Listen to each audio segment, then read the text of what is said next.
এখানেই শেষ গল্পটি।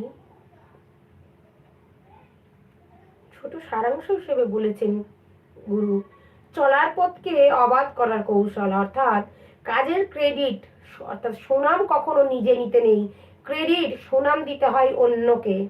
পরনিন্দা একেবারে জন্মের মতো বিদায় দিতে হয়। কেউ যদি আপনার নিন্দাও করে তাও তার প্রশংসা করবেন।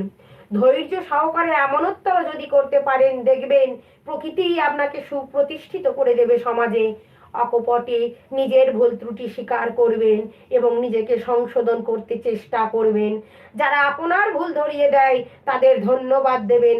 তারা দেশবশত আপনাকে হেয় প্রতিপন্ন করতে চাইলেও আপনি মুক্ত কণ্ঠে বলবেন, আপনারা আমার প্রকৃত বন্ধুর কাজ করলেন, ভুল ত্রুটি ধরিয়ে দেওয়াই তো বন্ধুর কাজ।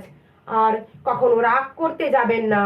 এই সামান্য টুকটাকে ঠিক করে চলতে পারলে দেখবেন পরিবেশ যতই প্রতিকূল হোক না কেন আপনার ক্ষতি কিছুই